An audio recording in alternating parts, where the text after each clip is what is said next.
I know you've been saying in other interviews, but it was aired on the 15th of May, but you fought on April 28th. Yeah, what was that?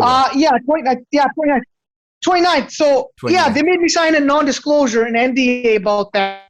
And yeah, so essentially what they did, they had fights, they had multiple events from morning till night because there's no crowd. And so as a way for TV where they get their events out anyways, they don't have to re-rent the whole stadium, set up production, da-da-da-da-da. So they did it morning till the afternoon, like more than one event. But I didn't get up till the evening anyhow. Like everyone was gone and done, having dinner, everything. And then so the fight happens. And then I'm like, so we get it done. And then I told my closest family, you know what I mean? I had to. And I told them, look, this is the NDA. And this is what just happened. You guys had no idea how we got to the cage. But this is how it went down. But we have to sit tight on it. And that was a weird thing because I'm the world champ.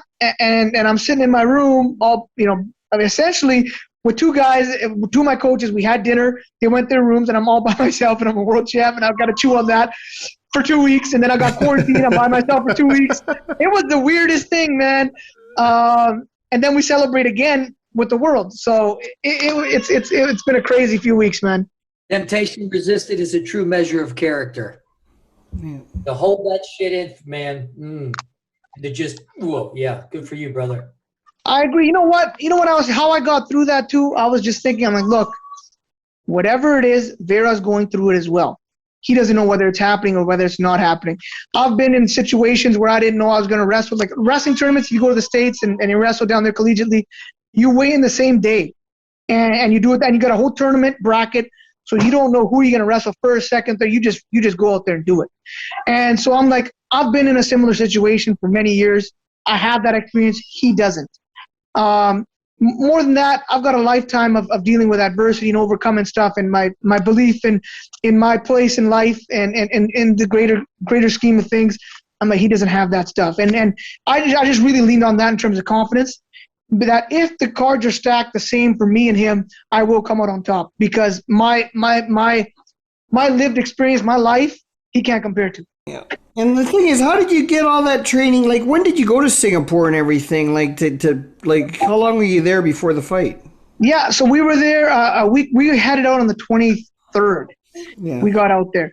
And so we got a little bit of training out there, fight 29th. And then, so check this out, to even get out of the country, it was tricky. So you have to do another test to get out if you stay a certain amount of time. No way. And so the company comes up to me. They're like, hey, look, you had a tricky test. We recommend you get the F out of here tonight. I wasn't going to come out for another 2 days with my flight. So we changed the flight to get out that night. I was in the swimming pool downstairs. But how we were celebrating, because only three of us are together. We're in the pool. We called their food, what's it called? Food Panda, which is to skip the dishes. That's how we got all our meals. Yeah. And we got donuts. And we're sitting in the pool. I had donuts poolside, and that was our celebration. We're not allowed anything else. And they came poolside, and they're like, hey, we recommend you guys get the heck out of here because you had a funny test, and we don't want you getting stuck here, but it's up to you. I'm like, let's go. And they go, you got 10 minutes to pack. The flight leaves in like 2.5 hours.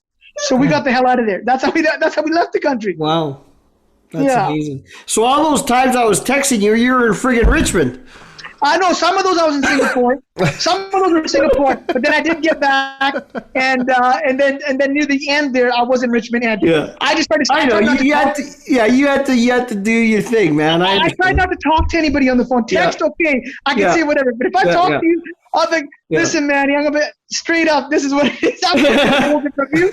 Yeah. So I was in quarantine, so I couldn't leave and go out in the world. Yeah, exactly. So that helped. Yeah. So that helped. I didn't run into anybody. I stayed off my phone, and so that helped. Yeah, totally. Because it would have been a little weird. Hey, are you supposed to be in Singapore for next tomorrow or what? Yeah. It was really weird. And guys like you guys are my inner circle, right? I can't talk to you and bullshit you like that. Can't. Yeah. You know what I mean? I'm not gonna. Yeah, Manny, I'm getting ready. I'm already won. I'm sitting. That's not gonna come out. I'm not. You know that's what I mean? Not part of your fabric. Stop part of your fabric, man. And, to be honest, I felt like a fraud whenever anyone reached out wishing me luck. Yeah. I felt dirty. I'm like, I don't like this. Even when I made my posts, I was like, for some of those, I was back, and I'm like, it's It doesn't feel right. How am I supposed to go about this? And then I'm trying to think, okay, what kind of mind, like where would I be at in that time? Like if it was real. You're reminiscing to what you were feeling like, right? Exactly. Oh man. And then I'm like, I can't speak, I can't play it up like I'm gonna do this because then it's not genuine. You've already done it. Yeah. You can't say what you're gonna do because you'd already done it, man. It was so weird, Manny. I tell you, like man. Jerry, that's being a good actor, isn't it? There you go, man. You're ahead of the game, brother. I'll be playing a seat. I can't wait to work with you. So they say pro wrestling is like stunt work. So I'll start with that, then I'll get into the the good life, just kicking back. Jerry Trimble. Yeah, Jerry Trimble was a bad motherfucker. Golden Boy. That's what they call Atlanta's Jerry Trimble. He hails from Vancouver, British Columbia.